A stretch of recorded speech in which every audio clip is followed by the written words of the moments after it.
All right. Well, hello, everybody. Welcome to our webinar today, How to Get the Salary You Deserve. If this is your first webinar, we welcome you. And if you've been here before, welcome back. We are going to give everyone about a minute or so to get in and get settled. So please feel free to share in the chat box where you are joining from while I go through a little bit of housekeeping before we dive in. First, we are recording this webinar, and when you are attending, there will be a career coach, either myself or another coach from the coaching team here live to answer your questions. And speaking of those questions, if you have a question, go ahead and put it into the Q&A section of Big Marker and not the chat section. In the Q&A section, you can see everyone else's questions. And so if there is a question that somebody else types in and you would like the answer to, feel free to give it a thumbs up. That will help us prioritize and see which questions are the most popular. We will get to as many questions as we can.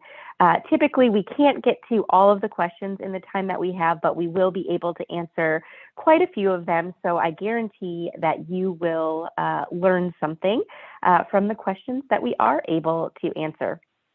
We're here for about 45 minutes today with the Q&A at the end. And as I mentioned, it is being recorded, and we will send you a link to the recording and any resources that we covered during our time together today. So don't worry about taking furious notes. Of course, if you want to take notes, that is totally fine. But we are going to send you a link to this webinar with the Q&A session and the resources as well. All right, so looks like people are joining in. We can go ahead and dive into some of the content.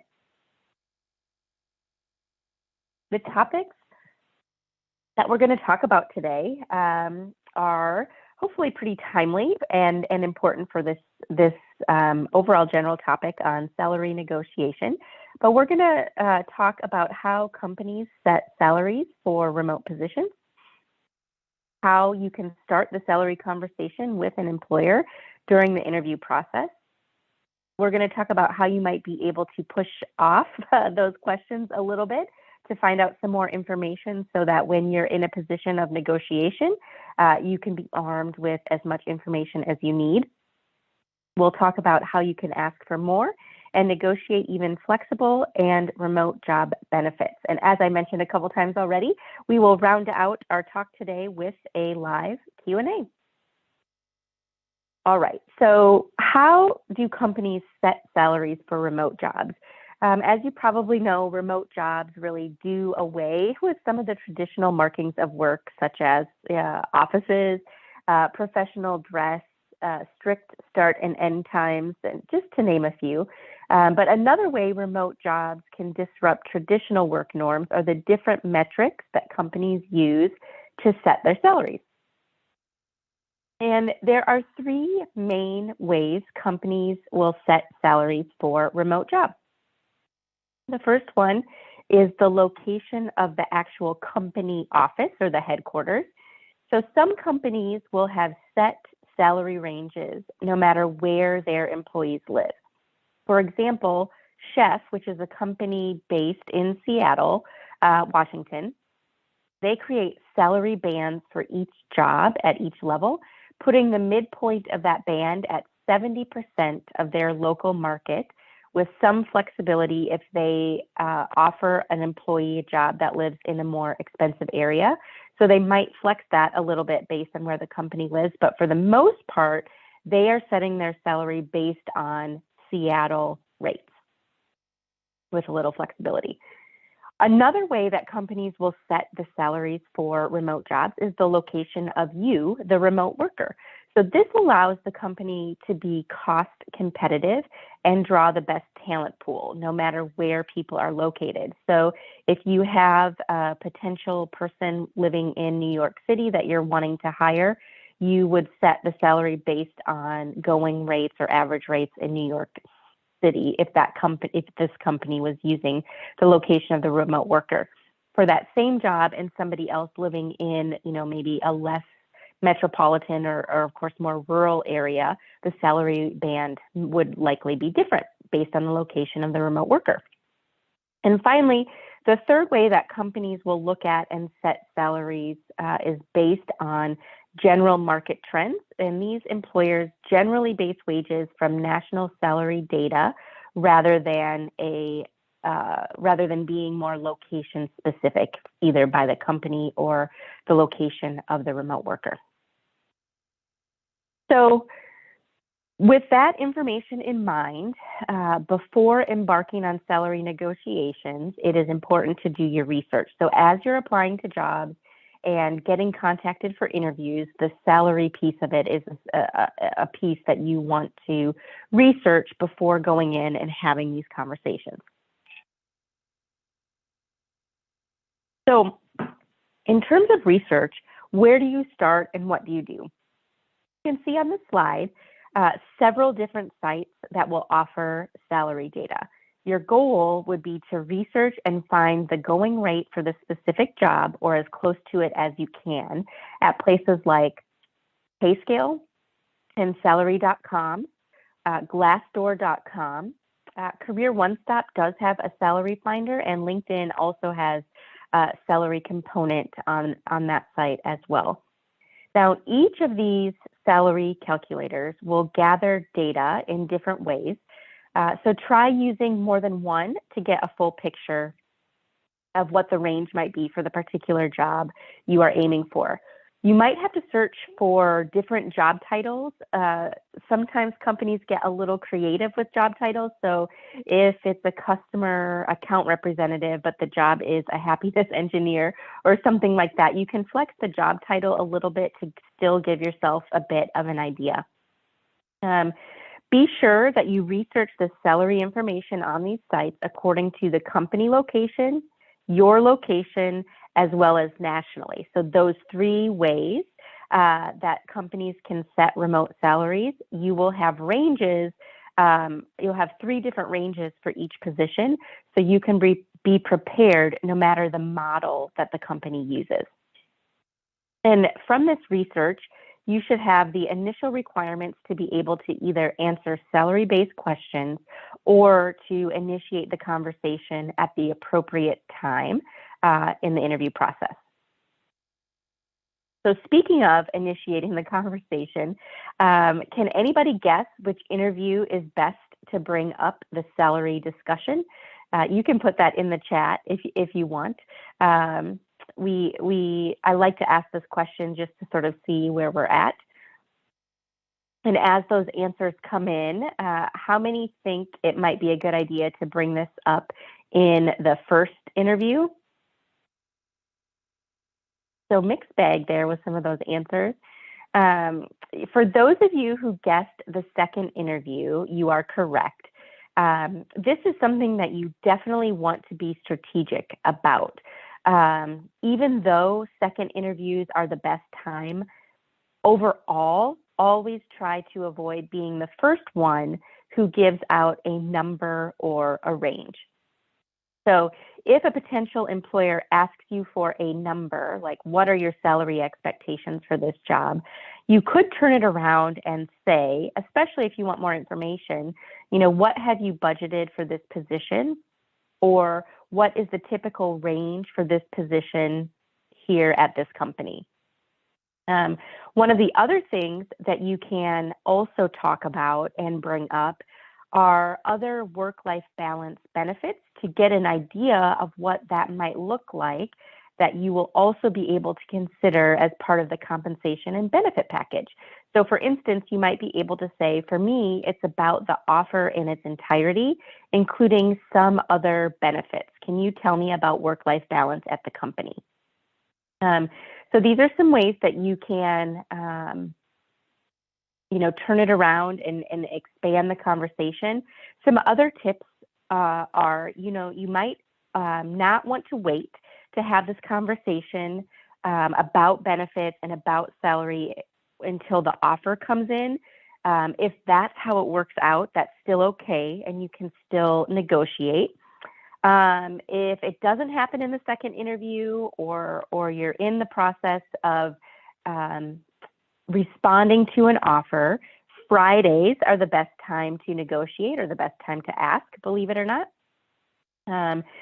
If you can do it in person, if you're doing an in-person job or a hybrid role, that makes a lot of sense. If this is a remote role that you're negotiating with, having a conversation about it is best. A couple other tips. You want to know your worth, your core values, what successes you've had, and what experience you're bringing to the role so that you can use the research as well as your worth to provide a smart counter offer. Glassdoor has a Know Your Worth tool, which we'll talk about in just a second. But I do want to point out that anything that you negotiate and agree upon, you do want to have put into writing. All right. As I mentioned on the previous slide, there is a Know Your Worth tool on Glassdoor that can help you calculate salary based on specific information that you input. And the salary calculator for the Know Your Worth tool looks like this.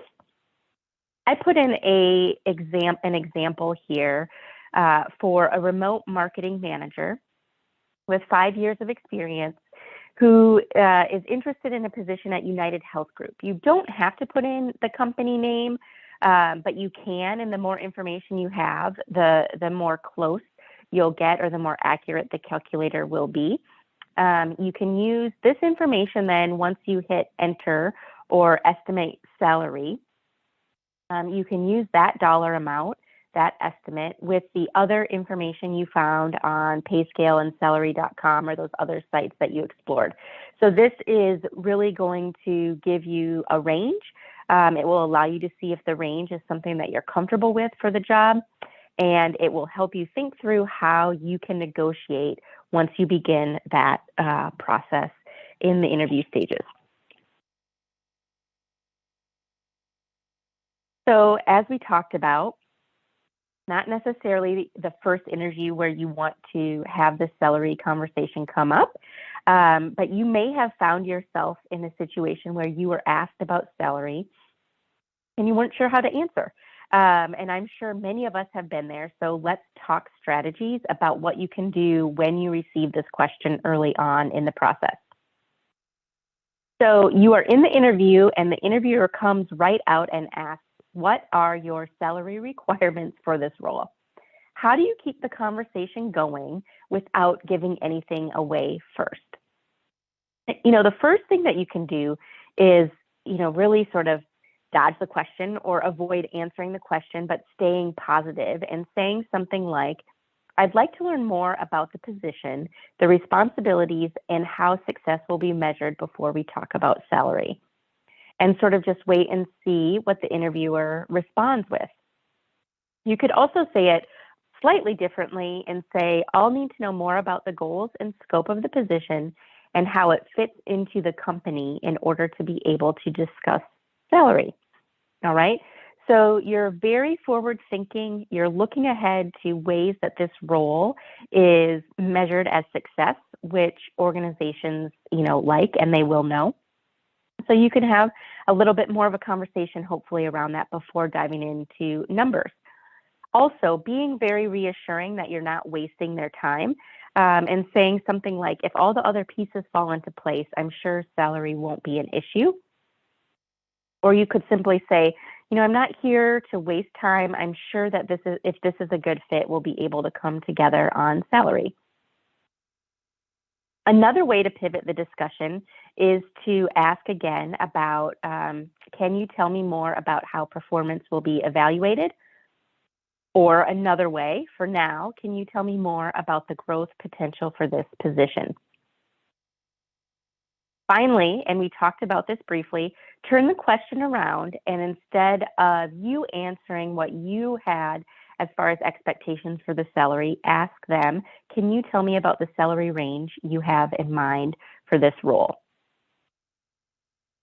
These are some quick examples that you could use to sort of carry on the discussion and get more information to arm yourself when it comes to the negotiating stage of the interview. All right, so let's talk about negotiating. Let's say you've received an offer, so we can dive into how to negotiate wages as well as remote and or flexible benefits. Okay, when negotiating a counteroffer, you should really consider the entire offer if the pay doesn't quite meet your expectations. So of course, salary is part of the offer, but there also might be flexibility, PTO, health, dental, and other retirement options. You might also be able to negotiate for other benefits like a hiring bonus, vacation time.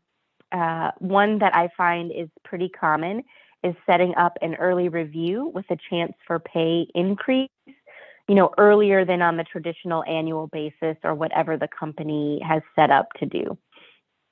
You also might be able to negotiate a flexible schedule. So some of these benefits have the potential to save you significant money throughout the year, like if you're not commuting and putting money towards gas for long commutes and things like that. And for some people, a lower salary with important other benefits makes sense.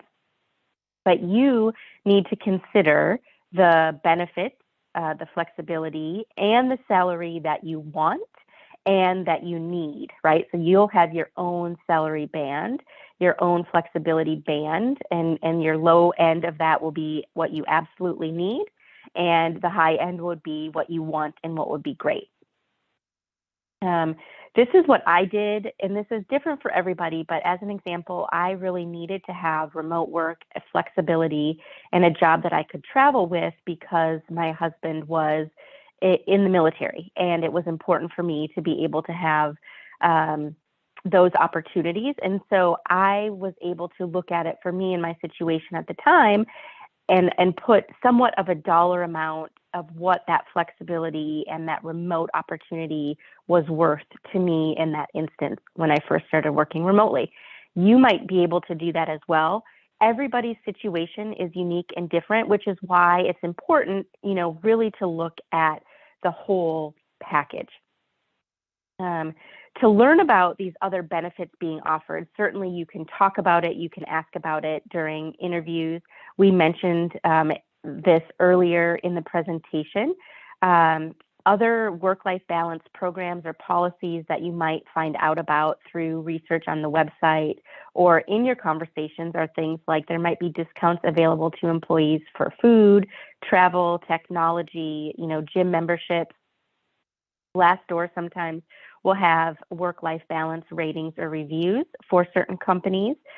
You can also use the FlexJobs company guide to see if the company offers flexible or remote jobs and what those positions are, if you want to negotiate for more remote opportunities or more remote hours than maybe what the position lists. As you move through the process and things get agreed upon, again, be sure to make sure that everything is put into writing. Remember that you are in a really good position to negotiate when you get a job offer. The worst case scenario when you're negotiating is what? That they say, no, I can't do this. The best case, however, is that you reach a higher salary, you get what you ask for, and you have increased or additional benefits than where the offer started. In terms of negotiating for flexible benefits, I think many of us can attest to this, that the pandemic gave many of us the opportunity to work remotely. So as you prepare to discuss work flexibility or remote opportunities, make sure that you talk about it in terms of how that will benefit the company and your performance. One of the things you could speak to is your increased effectiveness and productivity when you've worked remotely or even flexibly or in a hybrid environment in the past during the pandemic. Even though this is a benefit that is going to also be a very big personal benefit to you, you don't want to make your personal reasons for wanting to work remotely or flexibly the sole focus, but it is okay to mention them. If you feel some hesitation when you're trying to negotiate something like more flexible benefits or a more flexible schedule, you could offer a trial run with your supervisor for a certain period of time, whether that's 30, 60, or 90 days, to make sure it works for you both, and then set up a time to revisit that as you're coming back to, when that time expires, and you can revisit it to see if you can make it a more permanent arrangement. Okay, so when you've received an offer, you want to go back and come up with a counteroffer. So again, remember, when you've been offered the job, you are in a strong position to negotiate your salary and benefits. The company, the people that have offered you a job, want you to say yes. In fact, 70% of managers expect candidates to negotiate, and of those 70%, 60% are definitely willing to negotiate benefits. So you've received the offer from an employer, and you want to make sure that you have done the research on the salary range for the position. We've talked about this. You want to understand the full benefits package that's been offered to you. And before you counter, certainly know what your strengths are, exactly what you want, and what you will accept. When you come up with a counter offer, it's best to make all of the requests at one time. So for instance, if you are asking for more salary and maybe an additional benefit or something along those lines, put that all together in your counter offer. And this is not a time or a situation where you would want to give an ultimatum to the employer. You want it to be a very fair and well thought out counter offer when you present it. All right. In a moment, we'll talk about how you can present this and some phrases to keep in mind when you bring them up. But let's first talk about what not to say when you get an offer, because it's helpful to avoid these things to keep the conversation going. The list is, you can see on the screen, I'm sorry, or I need. You don't want to start that. You don't want to just say no. You also, at the bottom, don't want to just say yes without thinking about the offer. It's perfectly fine to think about the offer and to ask for some time before you give an answer. Saying, I want more, is that all my current salary is, or I'll take it. These are things that you don't want to say. They don't lend themselves very well to negotiating any further. Instead, some phrases that you want to remember or that can help you formulate your response when asked about salary or when you are given an offer, you can start by saying things like, based on my research. So what will really impress your boss or the person who's interviewing you in this situation is if you've taken up the time to look up what other people in the same position and with the same education and years of experience make. This will help you make the case for you and what you are worth. Asking a question like, is that number flexible, is perfectly okay. We've talked about this phrase before. What salary range have you paid someone in this position in the past? Potential new hires are often asked in interviews what they make at their current position or what salary they are expecting in this new role. When you answer this question, all of the power is in the interviewer's hands at this point. So countering with something like this also buys you time to recall your research. And again, you might even be able to bring in other company benefits as well around this question. You could also say something like, I'm really excited for this opportunity. I'm so excited for this opportunity. And that can be the start of your conversation. And then finally, when you are asked the question or when you're given an offer or when you respond to an offer with a counter offer, just silence. is sometimes appropriate. This is a hard one for me in particular. I always get uncomfortable with long silences, but it's never as long as you think. And sometimes people are just processing what you've said to them. And you know, when someone presents an offer to you, you certainly want to take a moment to process it before you say anything or ask any follow-up questions. On the next slides, we'll go through some examples of verbiage from other folks.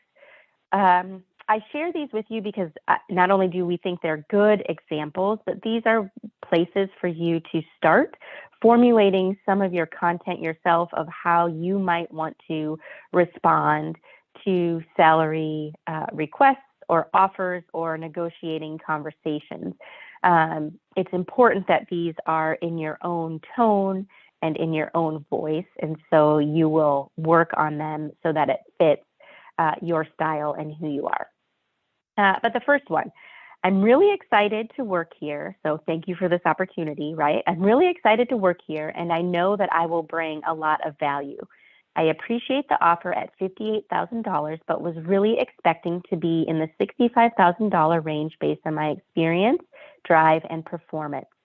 Can we look at a salary of $65,000 for this position? The next one. I understand where you're coming from, and I just want to reiterate my enthusiasm for the position and working with you and the team. I think my skills are perfectly suited for this position and are worth $65,000. So two examples there, two different ways to kind of say that from Rebecca Healy at usnews.com. So those are short, nothing too long, and very direct. On the next slide, here are a couple more examples. Allison Green at askamanager.org suggests, I was hoping the salary would be higher. I'm really excited about the prospect of working for your company, so I'm willing to be flexible, but the number I had in mind was X. I think I'm worth this because of A, B, and C value I will bring to the company. So again, providing specific examples to match the specific number that you had in mind for the role can allow for negotiating to occur. And again, you're highlighting and picturing or putting out there, illustrating rather, you know, some of the values and accomplishments that you've had previously that you will be able to bring to the role immediately. In the next one, as we've discussed in the interviews, I have 2 more years of experience and formal training than you required in the job description. I have also demonstrated my capabilities in my last position at my previous company by increasing sales in my division by 25% and personally landed several multi-million-dollar sales. With my expertise, an acceptable salary would fall in the range of $103,000 to $112,000, a bit higher than your offer of $94,000. I can certainly see a future for myself at the company, and I'm confident that I can bring a lot of value.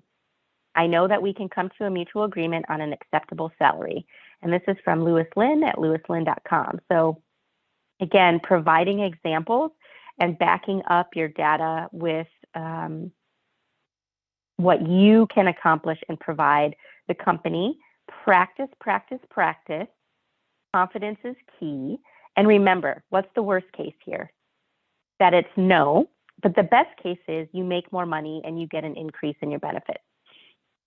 Now, I did want to put one example here of what somebody might say back to you when you are in the negotiating process. Someone might say, I can't go any higher in the salary, but we may be able to add a little more vacation time instead. Or you might hear, you know, I can't go that high. You know, there's a number of different things that you might hear. And you want to be prepared to, you know, respond to that as well. You might say something like, I really appreciate that, and benefits are an important part of the package. I would be more comfortable if we could find a way to meet in the middle about the salary. Is there any way to find flexibility in that number given my experience level and strong credentials? So if you refer to your credentials and your experience level, you know, as a way to bargain, really be prepared to show specific, quantifiable achievements. if you don't win this salary negotiation and you still want the job, everything is not lost. You can shift gears and talk about the negotiating for more benefits, possibly a little more vacation time instead or something like that. The point here is that there are, this is a conversation that you can have if you want to press when they respond to your counter offer. So you can think through some things that you might be comfortable saying, and you might not be. They might meet you where you want to be and where you need to be. And that will be something that will be really, really fantastic. Okay, so what do you want to do next? Of course, you want to research your worth, know what that is, take a deep breath so you can speak confidently and directly and succinctly during these conversations because you're worth it. Make sure the language that you're using you are comfortable with and that it fits with your style, and then again, practice so that when you have these conversations, you are ready to go. Okay, as a reminder, before we dive into these questions, copy of the recording is going to be emailed to you with the resources that we referenced during the presentation. So be sure to check your spam folder, just in case you don't see it within a week. For more tips, tricks, and resources, we always recommend going to the FlexJobs blog or article section on the site. This includes any and many free articles on any topic involving your job search. It is for members and non-members as well. And as promised, let's go ahead and open this up to questions. Please remember to type those in the Q&A area rather than the chat section. Of course, if you'd like to interact with other webinar attendees, the chat section is a great place to do that, and give those questions that you also have that somebody else has typed a thumbs up so that we can prioritize which questions are most popular to answer. All right, let's get to it.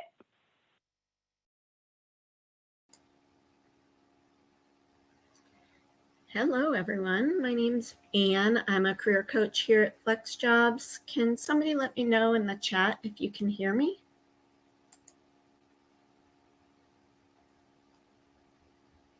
Thank you very much. I appreciate that. Very good. So I'm glad you can all hear me. We do have a couple questions here in the chat or in the Q&A section. The first one is, what if they ask you to put a salary in the job application? In particular, if they require you to put in a number? That is a great question. Sometimes they don't require a number, and when they don't require a number, I would always say go ahead and put negotiable or something like that if you can. Sometimes if they do require numbers, and it will let you could put a range. So you could put, 50,000 to 65,000 or something like that, using a dash or even a space for those numbers, so that you can do that. If they require that you have to put a number, then you're gonna need to really do that research that we were just talking about in the presentation and come up with a number that you could live with, because there is always the option that they're going to come to you and say, well, on the application, you said A or B as your number when you go into that negotiation. However, you can always sidestep that by saying, after I've learned more about the job or the responsibilities, this, and done more research, this is what I believe I'm worth. But so try to write negotiable if you can use words, or leave it blank if you're allowed.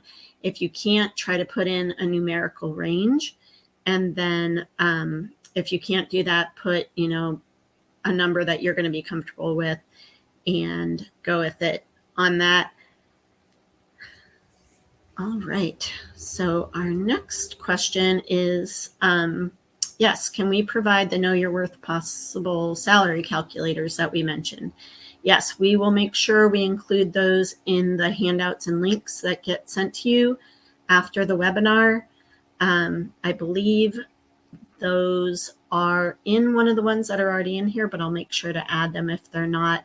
The ones that were mentioned was Glassdoor, has the Know Your Worth calculator, and then PayScale, salary.com, and there's others, but we'll make sure that that is in the follow-up email that you receive. Which leads me to the next question, which is, will links to the handouts be distributed with the recording? And yes, they will. We'll make sure that you have all of those resources that are here, so you don't have to worry about downloading them all right now, in that email that will get sent out to you later this week. All right, let's see. Okay, great. So our next question is, as part of negotiating flexible benefits, you mentioned discussing how flexibility will benefit your job performance, the team, and/or the company, rather than making personal reasons the sole focus, and asking for examples. So yeah, this is a great question, because these are also things that you're going to want to kind of have in your thoughts when you go into any interview for a remote job, because they will want to know how is, if you've ever worked flexibly, if it's a flexible or remote job, and why you want to do that. And so if you do say, I'm more productive in a flexible environment, they're going to ask you to back that up. So, you could say that you are able to focus better working from home in your at-home established office, because there's fewer interruptions, or maybe it's that 2-hour commute would be weighing on you, and so working a flexible schedule would be better. Even if it is that flexibility rather than remote, talking about being able to work at a time when you're more fresh will work to your advantage. You will be more productive, and then that will help the company in the end if you're performing your job better and reaching goals, because you're able to work in a way that works for you. Okay, let's see. I think those are the questions. Okay. We have one more coming in. Great. Can these tips still be used in scenarios where companies use a tiered scale where they base your salary on a matrix? For example, they pay you more based on factors like a master's, certification, experience in years. Can you negotiate when they have a system like that? Yes, and that is why the research is so important, because you need to be able to look at what they're looking for, do any research you can on that company if you can find some of those pay scales. And then also, if you don't have access to what their matrix is, you do have access to what you have to bring to the table. So it's a good idea to really do some research on yourself while you're going through the job search process, so that you can have that list of accomplishments and different things that you will bring that someone else might not. So if you were to go to ask for a little bit higher than what the base salary was, but they say a bachelor's degree is required, but a master's is preferred, you're going to be able to use the fact that you do have your master's to possibly bump that up. So yes, that's exactly why we want you to do the research on what they typically pay, and if you can get those tiers, and then also really have your own list of what you're bringing to the table, so that when you're doing this negotiating, you're not just saying, I want X number of dollars. You're backing it up with why you deserve and why you're worth that number of dollars. Let's see. Hopefully that's helpful. Okay, with remote jobs, what kind of work-life balance can be offered? If this question is what kind of work-life balance that working remotely can afford people, that is vast. It's a very big question. But in a lot of cases, diminishing that commute provides you with more time at home. If your commute from work to home is 5 minutes because you're walking from one room to the next, that gives you an extra 30 minutes, an hour, 2 hours, depending upon how long your in-office commute used to be, that you could get home and accomplish other things. If you want more time with your family, it might provide you the opportunity to have breakfast with your significant other or family before going in and starting your day. So there's a lot of different ways. You're going to need to think about what's important to me as for work-life balance, and then think about that. For you, it might be affording the opportunity to work out in the middle of the day. So everybody has those things that are going to help them be more productive, and thinking about that and being able to offer concrete example of how that's going to make you a better worker, how you have had that experience where that's made you a better worker, would be helpful. Let's see. Okay, so our next question is, what if your previous job salaries are in a different field and the job is an entry-level job because of that? How do you negotiate? In theory, your previous job salaries shouldn't have anything to do with what you're asking for this next job.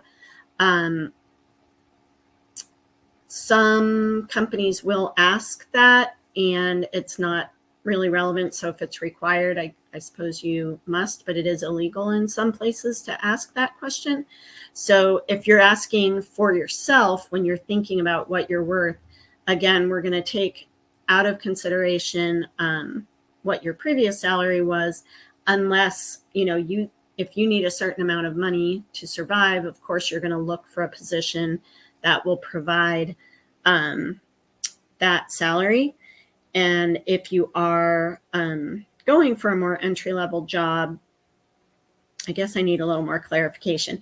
If you're going from a higher salary to a lower salary because it's an entry-level job, you could possibly negotiate a slightly higher salary if maybe you have some of the want-to-haves that new job requires. Like I said, they may require certain experiences, but maybe it would be helpful that you've already managed people in a different role, or that you've managed confidential information, or something that is going to be important to this job, but maybe it's not a requirement. If you're able to articulate that you're bringing that to the table, that might put you aside from some of the other people that are applying for the entry-level job. That may help you in that negotiation process also. But if you're going from a software engineer to a customer service agent, that there's going to be some discrepancy there, regardless. Let's see, do we have any other questions? Salary. And really, going through all of this, the big really priority is going to be doing that research, not only on the location, the job, the company, and then having all of your accomplishments to back that up, why you deserve that section. Even if you have a range, if you have more than what they're asking for and an experience that's valuable, to be able to back that up. All right, I think this will be our last question. How would you negotiate the salary stated in the application when they only offer the salary based off of where you live? I'm not sure exactly. I would, if they're saying the salary range is 72 to 85 and you're looking at where you live, I would go in and see what the cost of living is in your area versus other areas in the country. See what that position range is using those other calculators based on your location. And then, having all three of those tiers. So even if they say that it's based on where you live, you're equipped to say, okay, well, where, in this location, with my qualifications and my accomplishments, I would be at this tier. Again, it really is always going back to knowing what you're worth, because you don't want to ask for an absurd number because that might knock you out, especially on the application. But you also don't want to undersell yourself. So definitely going in there, doing all of that research ahead of time. And then, like I said, being ready to back up why you deserve that. Because if they say to you, why do you think you deserve the 85K rather than the 72? You're going to want to be able to explain what you have that would put you at that top tier. But so this is great. I think that was my last question. We're at our 11:45. Thank you so much for joining us today. I hope that you found the webinar to be beneficial. A link to the webinar and the list of resources we shared, plus the ones that were asked for in the Q&A, are going to be shared with you within the week. And then if you'd like more support, we do have one-on-one career coaching and support services with the other coaches on the team. And we have a career coach Q&A every week that is available to you as a member. And that is all I have for you. So again, my name was Anne, and I hope you all have a wonderful day.